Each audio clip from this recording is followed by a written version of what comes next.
నమస్తే. పిఠాపురం నియోజకవర్గం ఆంధ్ర రాష్ట్రంలో ఉన్న 175 నియోజకవర్గాల్లోనూ కూడా తరచూ వినిపిస్తున్నటువంటి నియోజకవర్గం, కొంత ప్రాధాన్యతను సంతరించుకున్నటువంటి నియోజకవర్గం. దానికి కారణం ఈ రాష్ట్ర ఉప ముఖ్యమంత్రి పవన్ కళ్యాణ్ గారు అక్కడి నుంచి పోటీ చేసి తొలిసారిగా శాసనసభలో ప్రవేశించటం, అది కూడా అత్యధికమైనటువంటి మెజారిటీతో గెలుపొందటం. అందువల్ల తరచూ పిఠాపురం వార్తల్లోకి వస్తుంది, చర్చనీయాంశం అవుతుంది. ఈ పిఠాపురం ఇవాళ కొద్దిగా వివాదాస్పదమైన నియోజకవర్గంగా కూడా తరచూ వినిపిస్తుంది.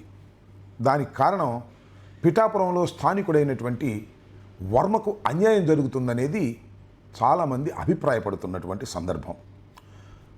ముఖ్యంగా ఒక్కసారి మనం పిఠాపురం నియోజకవర్గ చరిత్ర మొత్తంలో పరిశీలించినట్లయితే 1983లో తెలుగుదేశం పార్టీ ఆవిర్భవించిన దగ్గర నుంచి ఇప్పుడు వరకు జరిగినటువంటి 10 ఎన్నికల్లో ఏ ఒక్క పార్టీనే గెలిచిన సందర్భాలు లేవు. అక్కడ తెలుగుదేశం పార్టీ గెలిచింది, కాంగ్రెస్ పార్టీ గెలిచింది, ప్రజారాజ్యం పార్టీ గెలిచింది, భారతీయ జనతా పార్టీ గెలిచింది, స్వతంత్ర అభ్యర్థులు కూడా గెలిచారు. అందువల్ల ఈ నియోజకవర్గం ఫలానా రాజకీయ పార్టీకి బలమైనటువంటి నియోజకవర్గం అని చెప్పడానికి మాత్రం అవకాశం లేదు. కానీ ఒక విషయాన్ని మాత్రం చాలా స్పష్టంగా చెప్పొచ్చు. ఈ నియోజకవర్గం కాపులకు చాలా బలమైన నియోజకవర్గం. చాలాసార్లు కాపులే గెలిచారు. వర్మ మాత్రం ఒకసారి 2 కాపుల్ని ఓడించి గెలిచాడు, అది కూడా ఇండిపెండెంట్గా గెలిచాడు. అందువల్ల వర్మకు ఆ నియోజకవర్గంలో చాలా బలమైన పట్టు ఉన్నది అనేది విశ్లేషకుల అభిప్రాయం, కొంత నిజం కూడా. వర్మ చరిత్ర ఒకసారి మనం చూసినట్లయితే ఆయన అసలు పేరు శ్రీ వాత్సాయని సత్యనారాయణ వర్మ. అందరూ ఆయన్ని ఎస్విఎన్ఎస్ వర్మ అని పిలుస్తారు, సింపుల్గా వర్మ అని పిలుస్తారు. వర్మ ఇండిపెండెంట్గా నిలబడి 40,000 పైచిలకు మెజారిటీతో గెలుపొంది తర్వాత తెలుగుదేశం పార్టీలో జాయిన్ అయ్యారు. ఒక విధంగా చెప్పాలంటే తెలుగుదేశం పార్టీ రెబల్గా పోటీ చేసి గెలుపొందాడు. అప్పుడు ఆ నియోజకవర్గంలో వర్మకు చాలా పట్టుందని, చాలా తిరుగులేని నాయకుడు అనేటువంటి భావన వచ్చింది. కానీ 2019లో మళ్ళా ఆయన ఓడిపోయాడు. దొరబాబు గారి ముందు ఆయన ఓటమి పాలవ్వాల్సినటువంటి పరిస్థితి ఏర్పడింది. వైఎస్ఆర్ కాంగ్రెస్ పార్టీ అక్కడ గెలుపొందింది. సరే, ఇదంతా ఇలా ఉండగా ఇవాళ వర్మ వర్సెస్ పవన్ కళ్యాణ్, ఇది జరుగుతున్నటువంటి వివాదం. ఈ వివాదం గురించి మీతో మాట్లాడాలనే ఉద్దేశంతోనే నేను మీ ముందుకు వచ్చాను. అదేమిటంటే పవన్ కళ్యాణ్ గారు 2 చోట్ల నిలబడ్డాడు 2014లో, 2 చోట్ల ఓటమి పాలయ్యాడు. చాలామంది గేల్ చేశారు, అవమానపరిచారు. 2 చోట్ల నిలబడి 1 చోట గెలవలేకపోయాడని అందరూ అన్నారు, మేము కూడా అన్నాం.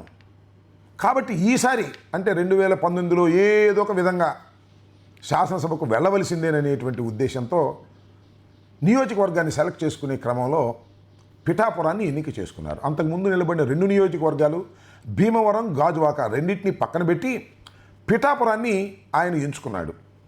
ఆయన రణక్షేత్రంగా పిఠాపురాన్ని ఎన్నుకొని పిఠాపురంలో ఎన్నిక కాబట్టి శాసనసభలో ప్రవేశించాలనేది ఆయన దృక్పథం.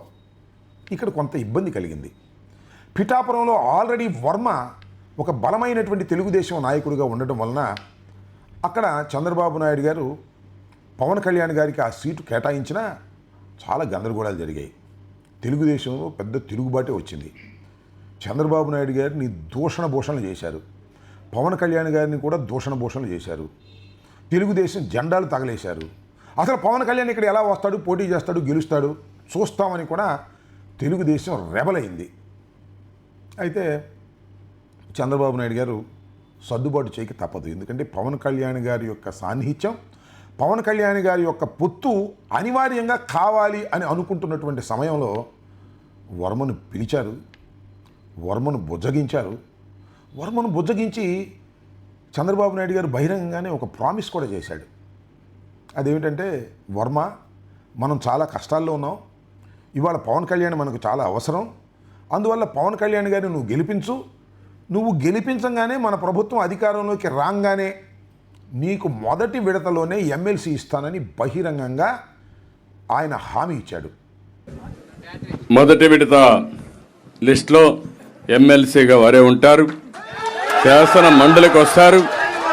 శాసన మండలికి రావడమే కాకుండా రేపు భవిష్యత్తులో నాకు కూడా కొంత బాధ్యత ఉంది. క్షత్రియులకు న్యాయం చేయాలి. అలాంటి న్యాయం చేసే దాంట్లో ప్రమోషన్లో మొట్టమొదటిగా వర్మ గారు ఉంటారని చెప్పి మరొకసారి మీ అందరికి తెలియజేసుకుంటూ, తర్వాత ఏం చేస్తాడు వర్మ? తెలుగుదేశం సర్దుకొని పవన్ కళ్యాణ్ గారిని జిందాబాద్ అంటూ పవన్ కళ్యాణ్ గారిని భుజాన వేసుకున్నారు. అంతేకాదండి, ఇక్కడ ఇంకో విషయాన్ని చెప్పాలి. వర్మ గారిని కూడా పిలిచి జనసేన పార్టీ ఆఫీసులో, అయ్యా వర్మ గారు, మీరు ఇక్కడ బలమైన నాయకులు, నేను బయట నుంచి వచ్చాను కాబట్టి నన్ను గెలిపించవలసినటువంటి బాధ్యత మీదే, మీ చేతుల్లోనే నా గెలుపు పెడుతున్నాను అనేటువంటి మాట కూడా బహిరంగంగా చెప్పాడు. ముఖ్యంగా వర్మ గారికి నియోజకవర్గం నా గెలుపు మీ చేతుల్లో పెట్టాం అంటే వర్మకు మాత్రం ఇంకా గత్యంతరం లేదు. సరే, తెలుగుదేశం పార్టీ కూటమి పార్టీ అధికారంలోకి వస్తే నాకు ఇచ్చే ప్రాధాన్యత నాకు ఇస్తారని నేను నమ్మాడు. నమ్మక గత్యంతరం లేదు. నమ్మి పవన్ కళ్యాణ్ గారి గెలుపు కోసం కృషి చేశాడు.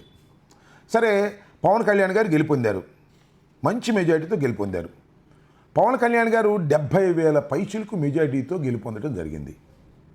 ఆ నియోజకవర్గంలో 2,29,591 ఓట్లు ఉంటే దానిలో 84,000 ఓట్లు కాపులకే ఉన్నాయి. అంటే కాపులు అంత బలంగా ఉన్నటువంటి నియోజకవర్గం.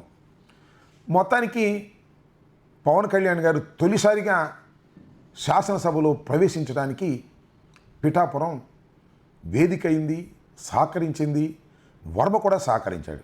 ఎన్నికలు అయిపోయిన తర్వాత అనిపిస్తుంది ఎవరికైనా, వర్మ లేకపోయినా గెలుస్తాం, తెలుగుదేశం లేకపోయినా గెలుస్తాం, మా పవన్ కళ్యాణ్ గారి సొంతం ఇది, పవన్ కళ్యాణ్ గారి బలం వల్లే మనం గెలిచాము అని అనుకోవటం అనేది తెలివి తక్కువ పని.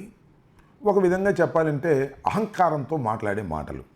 సో మాలో ఎవరైనా ఇంకెవరైనా సరే పవన్ కళ్యాణ్ గారి విజయానికి నేనే దోహదపడ్డాను అని ఎవరన్నా అనుకుంటే అది వారి కర్మ, అంతకంటే ఏం చేయలేం.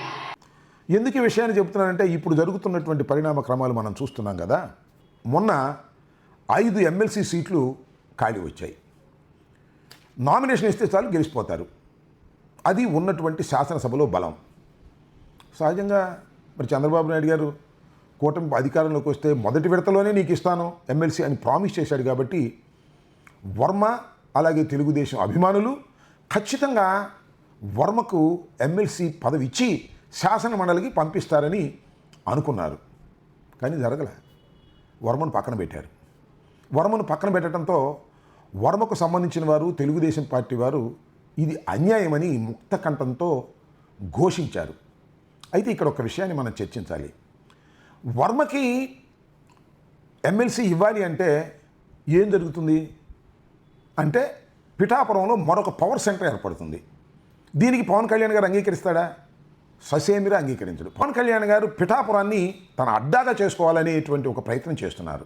అదేమిటంటే చంద్రబాబు నాయుడు గారికి కుప్పంలాగా, జగన్మోహన్ రెడ్డి గారికి పులివెందుల్లాగా ఒక కాన్స్టిట్యున్సీని నచ్చట్ చేసుకొని అదే తన కాన్స్టిట్యున్సీ అని అనుకోవాలని అక్కడ బలంగా ప్రయత్నం చేస్తున్నట్టుగా మనకి ఈ మధ్య అర్థమవుతుంది. ఎందుకు అర్థమవుతుందని మీరు అడగొచ్చు.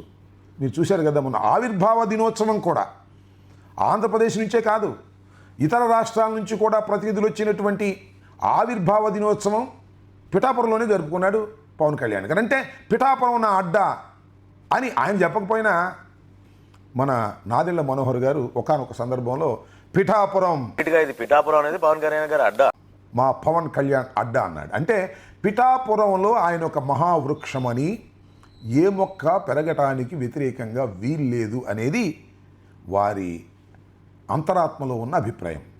ఈ అభిప్రాయానికి వ్యతిరేకంగా మరి చంద్రబాబు నాయుడు గారు వర్మకి ఎమ్మెల్సీ ఇచ్చి పిఠాపురం పంపించగలరా? ఇది కుదురుతుందా? ఇది అసాధ్యమైనటువంటి విషయం. ఎందుకంటే చంద్రబాబు నాయుడు గారు తను నమ్ముకున్నటువంటి వర్మ భవిష్యత్తును రాయగలిగిన శక్తి ఆయన దగ్గర లేదు. కారణం ఏంటంటే చంద్రబాబు నాయుడు గారు మీ భవిష్యత్తును కూడా నేనే రాయగలిగిన శక్తి నాకుందని పవన్ కళ్యాణ్ గారు గర్జిస్తున్నారు. నేను నిలబట్టమే కాదు, తెలుగుదేశాన్ని కూడా 40 సంవత్సరాల తెలుగుదేశాన్ని, చంద్రబాబు నాయుడు గారిని కూడా నిలబెట్టినటువంటి ఘనత నాది అని బహిరంగంగా చెబుతున్నటువంటి ఈ సందర్భంలో మనం నిలదొక్కుకున్నాం. మనం నిలదొక్కుకోవటమే కాకుండా 4 దశాబ్దాల టీడీపీ పార్టీని కూడా నిలబెట్టాం. పవన్ కళ్యాణ్ గారిని కాదని వర్మకి సహాయం చేసే పరిస్థితుల్లో చంద్రబాబు నాయుడు గారు లేడు అనేది విస్పష్టమైనటువంటి అభిప్రాయం. అయితే ఇప్పుడు వర్మ పరిస్థితి ఏంటి? ఏమీ లేదు. వర్మ పరిస్థితి జీరో అని నా అభిప్రాయం. కన్వీన్స్ చేసి వర్మకి మళ్ళీ నెక్స్ట్ విడతైనా ఇస్తారా? అవకాశమే లేదు. ఎందుకంటే పవన్ కళ్యాణ్ గారు ఆ నియోజకవర్గం తన అడ్డాగా చేసుకోవాలని నిర్ణయించిన తర్వాత వర్మ భవిష్యత్తు లేని నాయకుడిగా చేయటమే వాళ్ళ ప్రధాన కర్తవ్యంగా ఉంటుంది. ఇది వాస్తవం. దీన్ని ఒకవేళ పవన్ కళ్యాణ్ గారు రాజీ పడిపోయి ఆయనకి ఇచ్చేయండి, నేను ఈసారి పిఠాపురం కాదు భీమవరం వెళ్తాను, గాజువాకు వెళ్తాను, ఎక్కడి చోటకు వెళ్తాను అనుకుంటే అప్పుడు మాత్రమే వర్మకు అక్కడ అవకాశం ఉంటుందనేది నా అభిప్రాయం. ఇక్కడ నేను చెప్పాలనుకుంటున్న అంశం ఏమిటంటే పవన్ కళ్యాణ్ గారిని కాదని వర్మకి ఒక సీట్ ఇవ్వటమో ఒక పొజిషన్ ఇవ్వటమో చంద్రబాబు వల్ల కాదు. ఎందుకంటే చంద్రబాబు గారు కూడా అవకాశం ఉన్నప్పుడు అడ్జస్ట్ అయిపోయి పవన్ కళ్యాణ్తో శైలి అయిపోవాలనే నిర్ణయంతోనే ఉన్నాడు తప్ప తన క్యాడర్ని కాపాడుకోవాలనేటువంటి ఉద్దేశంతో లేనే లేదు. కానీ ఇవన్నీ వర్మకు తెలియదా అంటే వర్మకు తెలుసు. కానీ వర్మ చేయగలిగింది ఏముంది? వర్మ ఏమీ చేయలేడు, నిస్సహాయుడు. ఇంకా 4 సంవత్సరాలు కూటమి ప్రభుత్వం అధికారంలో ఉంటుంది కాబట్టి ఈ 4 సంవత్సరాలు క్రమశిక్షణ కలిగినటువంటి నాయకుడిగా నటించటం మినహా, లోపల అగ్నిపర్వతాలు పగులుతున్నా కూడా నటించటం మినహా రెండో మార్గమే లేదు. మీరు చూశారు కదా, ఎన్నికలకి ముందేమో పవన్ కళ్యాణ్ గారు నా గెలుపు నీ చేతిలో ఉందన్నాడు. ఎన్నికల తర్వాత ఆయన చెప్పలేదు కానీ ఆయన అన్నగారు చెప్పాడు. పిఠాపురంలో పవన్ కళ్యాణ్ గారు అఖండ విజయం సాధించడానికి 2 ఫ్యాక్టర్స్, 2 ఇంపార్టెంట్ ఫ్యాక్టర్స్. ఒకటి మన ప్రెసిడెంట్ జనసేనాని పవన్ కళ్యాణ్ గారు అయితే, రెండో ఫ్యాక్టర్, నాటి వ్యక్తి ఫ్యాక్టర్ పిఠాపురం జనసైనికులు, పిఠాపురం పౌరులు, పిఠాపురం ఓటర్స్. వీళ్ళిద్దరూ లేకపోతే మేము ఎంత ఏమి చేసినా ఏం ఉపయోగం లేదు. సో మాలో ఎవరైనా ఇంకెవరైనా సరే పవన్ కళ్యాణ్ గారి విజయానికి నేనే దోహదపడ్డాను అని ఎవరన్నా అనుకుంటే అది వారి కర్మ, అంతకంటే ఏం చేయలేదు. ఎవరికి సంబంధం లేదు. వర్మ లేదు, గిర్మ లేదు, కర్మ లేదు. అది మా పవన్ కళ్యాణ్ గారి గొప్పతనం వల్లే మేము గెలిచాం తప్ప ఈవెన్ తెలుగుదేశం కూడా మాకేమీ పెద్ద ఒరగబెట్టింది ఏమీ లేదు అనేటువంటి భావనతో మాట్లాడినటువంటి అహంకారపు మాటలు ఇవాళ ఎంతగా చర్చనీయాంశం అవుతుందో నేను మీకు ప్రత్యేకంగా చెప్పవలసిన అవసరం లేదు. నేను టోటల్గా చెప్పదలుచుకుంది ఒకటే, వర్మ గురించి అసలు నేను మాట్లాడాల్సిన అవసరం లేదు. కానీ ప్రత్యర్థి రాజకీయ పార్టీలో జరుగుతున్నటువంటి పరిణామాల గురించి వ్యాఖ్యానించాలనేటువంటి ఉద్దేశంతో, వాస్తవాలను ప్రజలకు తెలియపరచాలనే ఉద్దేశంతో మాత్రమే నేను ఈ వ్యాఖ్యలు చేస్తున్నాను. వర్మని కర్మకు బాబు వదిలేశాడు. బాబు వర్మకు సహాయం చేసే పరిస్థితిలో లేడు అనేది నా కంక్లూజన్, నా అభిప్రాయం. ధన్యవాదాలు. Stay aware, stay bold. Like, subscribe and follow at Ammati Rambabu Official for truth and clarity in today's politics.